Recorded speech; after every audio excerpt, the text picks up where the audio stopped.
یہاں سے کچھ غیر مقلدین سارے وہ یہ کہہ دیتے ہیں کہ تقلید حرام ہے۔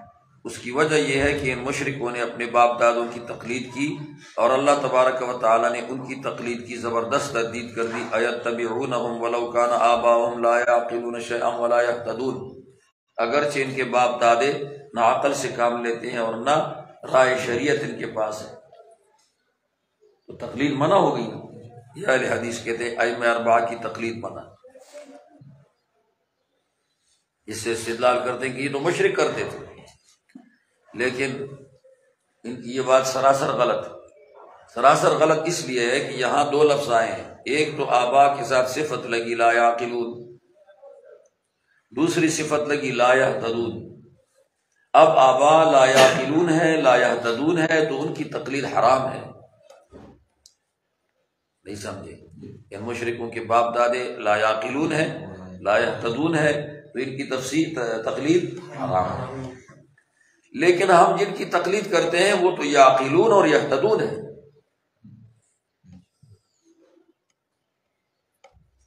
لا یعقلون تو نہیں، امام ابو حنیفہ، امام شافعی، امام مالک، امام احمد، یہ حضرات تو یعقلون تھے، ایک یہتدون بھی تھے۔ تو کوئی مجتہد چار مذہبوں کے ائمہ میں سے ایسا نہیں ہے جس کی کسی بھی اجتہادی مسئلے کے اندر کوئی دلیل خدا کی کتاب سے یا اللہ کے نبی کے ارشادات سے نہ ہو، وہ یہتدون بھی ہو گئے اور ساتھ ساتھ یعقلون بھی ہو گئے۔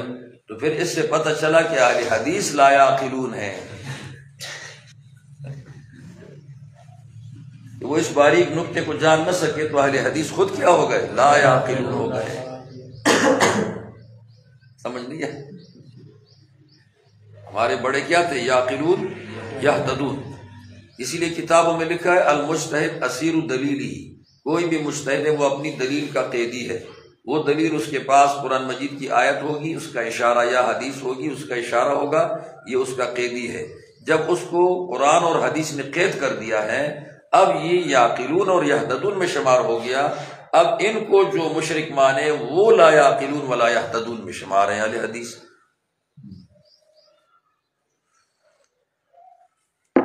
فتویٰ واپس لوٹا ہے ان پر، لگا رہے تھے چار اماموں پہ، واپس ان پہ لوٹ گیا۔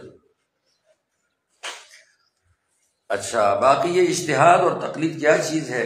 یہ ہے بھائی کہ قرآن مجید ہے جوامع الکلم، حدیث ہے جوامع الکلم، اور وہ اتنا پرمغز اور گہرا مضمون ہے کہ ہر ایک کو اس تک رسائی نہیں ہو سکتی۔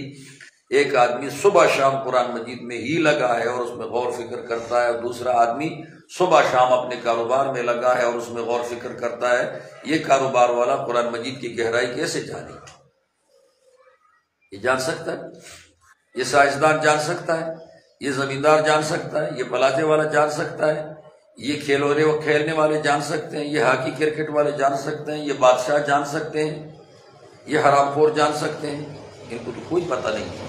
وجہ یہ ان کی ساری زندگی کی مصروفیت ان کاموں میں ہے، قرآن مجید میں حدیث میں تو ہے ہی نہیں ان کی مشغولیت، پھر یہ کیا جانیں گے؟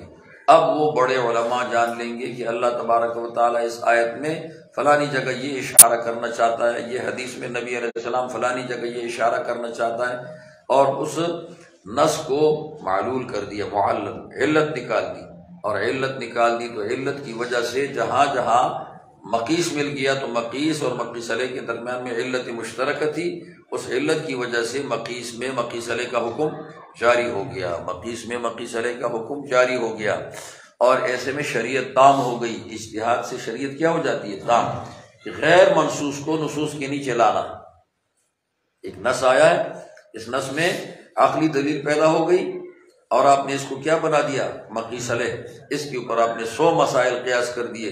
وہ 100 مسائل جو کہ پہلے اس حکم شرعی کے نیچے درج نہ ہو سکے تھے، آج درج ہو گئے، وہ سارے کے سارے حکم شرعی بن گئے، اس نص کی وجہ سے، اس کی چھتری کی وجہ سے حکم شرعی بن گئے۔ اجتہاد کی وجہ سے شریعت کے اندر عموم آ جاتا ہے۔ کیا آ جاتا ہے؟ عموم۔ اگر اجتہاد نہ ہوتا تو پھر قرآن مجید کی آیتیں اور کچھ حدیثیں یہ چند چیزیں ثابت کر لیتی، باقی سارا دین غیر ثابت ہوتا، پھر خواہشات پر وقت گزارتے۔ اللہ تعالیٰ نے شریعت کو اجتہاد کے ساتھ عام کر دیا۔